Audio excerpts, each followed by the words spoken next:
तो आपणकर जदि मिथुन राशि होता है तेबे भिडियोटी को स्किप न करी थरे मात्र शेष पर्यंत निश्चय देखंतु। बंधु माने मकर संक्रांति परठारु मिथुन राशिर व्यक्ति विशेष मानकर जीवन संपूर्ण रूप से बदलिबाकु जाउछि। कारण ग्रह नक्षत्र मानकर चलन रे एक बहुत बड़ परिवर्तन हेबाकु जाउछि, जहा फଳରେ आपणक जीवन रे चालुथिबा समस्त दुख कष्ट एवं समस्यार अंत हेबाकु जाउछि एवं पुनर्बार आपणकर जीवन को खुशी फेरिबाकु जाउछि। कारण बुध शुक्र एवं सूर्यंकर राशि परिवर्तन हेबाकु जाउछि, जहा फଳରେ आपणक जीवन रे एक बड़ परिवर्तन हेबाकु जाउछि। आपणक जीवन रे चलिथिबा समस्त दुख कष्टर अंत हेबाकु जाउछि। एही मकर संक्रांति परठारु आपणक जीवन रे पुनर्बार खुशी फेरिबाकु जाउछि। तेबे आसंतु जानिबा एही मकर संक्रांति परठारु आपणक जीवन रे कोन सबु परिवर्तन हेबाकु जाउछि। तेबे भिडियोटी रे आगको बढ़िबा पूर्वरु जदि आपणकर मध्य मिथुन राशि होइथाय तेबे भिडियोटी को लाइक करे चैनल को सब्सक्राइब कर दियंतु एवं कमेंट बॉक्स रे भक्ति एवं श्रद्धार सहित जय श्री जगन्नाथ निश्चय लिखंतु। बंधु माने पूर्वरु आपणकर स्वास्थ्य खराब रहुथिला, धन जनित समस्या देखा देउथिला, आपण ऋण नेइथिले किंतु ऋण सुझी पारु नथिले, ऋणर भार आपणक उपरे बढ़ी जाइथिला, गृह परिवार रे खुशीर वातावरण नथिला, शिक्षा क्षेत्र रे समस्या देखा देउथिला, आपणकर अधिक अजथा खर्च हेउथिला, समाज रे आपणकर मान सम्मान नथिला, आपणको चाकरी प्राप्ति होई पारु नथिला, संतान संतति को नहीं आपण चिंतित रहुथिले, व्यापार वाणिज्य रे आपणकर लॉस हेउथिला, प्रेम जीवन रे मध्य आपणकर समस्या देखा देउथिला। तेबे एभली जहा भी किछि समस्या आपणक जीवन रे चालुथिला ताहा एबे दूर हेबाकु जाउअछि। आपणक जीवन रे पुणी थरे खुशी फेरिबाकु जाउअछि। आपणक जीवन रे एही मकर संक्रांति ठारू नूतन सूर्योदय हेबाकु जाउछि, कारण शुक्रंकर राशि परिवर्तन हेबाकु जाउछि। शुक्र हेउछंती धनर कारक ग्रह। शुक्र ग्रह को माँ लक्ष्मीकर स्वरूप माना जाइथाए। शुक्र आपणकर अष्टम भावरे थिले, खराब स्थिति रे थिले, सेथिपई आपणक जीवन रे धन आसु नथिला एवं अधिक खर्च मध्य हेउथिला।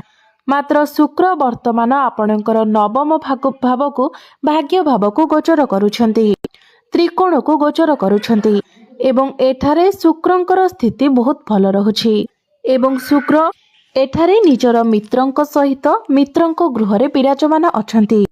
विशेष कथा हेउछि जे माने प्रेम संपर्क रे अछंती तो प्रेम जीवन रे आपणको सफलता मिलिबो। आपणको प्रेम जीवन रे जहा भी किछि समस्या रहिथिला, जदि आपणको मध्य रे कथावार्ता बंद होई जायथिला, मिस अंडरस्टैंडिंग हेउथिला, आपणको मध्य रे ताळमेळ ठीक रहुनथिला, वैचारिक मतभेद देखा देउथिला, तो ए सब समस्या गुडिक आपणकर दूर होइचिबो। आपणको मध्य रे अंडरस्टैंडिंग भल रहिबो, संपर्क मजबूत हेबो एवं परस्पर प्रति आपणकर भल पाइबा मध्य बढ़िबो। आपणको भ्रमण सुख प्राप्ति हेबो। आपणकर भल पाइबा विवाहर रूप मध्य नहीं पारे। आपण कोनोसी धार्मिक स्थान को यात्रा करि पारंती। तो एही मकर संक्रांति परठारु आपणको आपणकर प्रेम जीवन रे बहुत अधिक सफलता मिलिबाको जाउछि। शिक्षा क्षेत्र रे मध्य आपण बहुत अधिक उन्नति करिवे। उच्च शिक्षा करिबा पई आपण बाहर को जाई पारंती। आपण कोनोसी नूतन स्थान रे एडमिशन नै पारंती, कोनोसी फॉर्म फिलअप करि पारंती। एही मकर संक्रांति परे जदि आपणकर कोनोसी एग्जाम रहिछि तो सेथिरे निश्चित भाबरे आपणको अधिक सफलता मिलिबो। प्रतियोगिता मूलक परीक्षा रे कॉम्पिटिटिव एग्जाम रे आपणको सफलता निश्चित भाबरे प्राप्ति हेबो। पाठ पढ़ा रे भाग्य आपणको साथ देबो। निजर भाग्य बल रे आपण शिक्षा क्षेत्र रे बहुत अधिक उन्नति करिवे। शनि एवं शुक्र आपणकर भाग्य भाबरे विराजमान अछंती। शनि एठारे बहुत मजबूत स्थिति रे अछंती, जहा फल रे प्रत्येक क्षेत्र रे आपणको आपणको भाग्यर साथ मिलिबो। आपण अल्प परिश्रम रे अधिक सफलता प्राप्ति करि परिबे। आपणकर मन धर्म आडको अग्रसर होई पारे। आपण कोनोसी धार्मिक स्थान को यात्रा करि पारंती, कोनोसी बड़ कार्यर आपण आरंभ करि पारंती, बड़ इन्वेस्टमेंट करि पारंती। शेयर मार्केट, स्टॉक मार्केट एवं ट्रेडिंग रे आपणको आकस्मिक धन लाभ हेबो।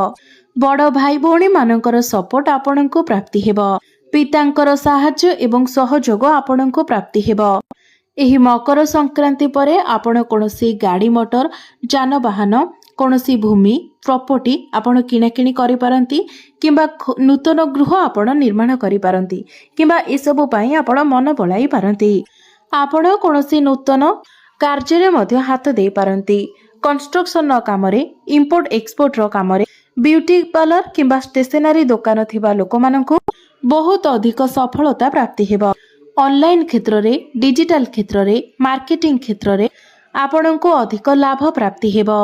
ବୁଧ ଆପଣଙ୍କର ସପ୍ତମ ଭାବରେ ଅଛନ୍ତି, ବ୍ୟାପାର ବାଣିଜ୍ୟ ସ୍ଥାନରେ ଅଛନ୍ତି ଏବଂ ବୁଧ ହେଉଛନ୍ତି ଆପଣଙ୍କ ରାଶିର ଅଧିପତି, ଯାହାଫଳରେ ବ୍ୟାପାର ବାଣିଜ୍ୟ କରୁଥିବା ବ୍ୟକ୍ତିମାନଙ୍କୁ ବ୍ୟାପାର ବାଣିଜ୍ୟ କ୍ଷେତ୍ରରେ ବହୁତ ଅଧିକ ସଫଳତା ଲାଭ ହେବ। ଆପଣ କୌଣସି ନୂଆ ବିଜନେସ୍ ମଧ୍ୟ ଷ୍ଟାର୍ଟ କରି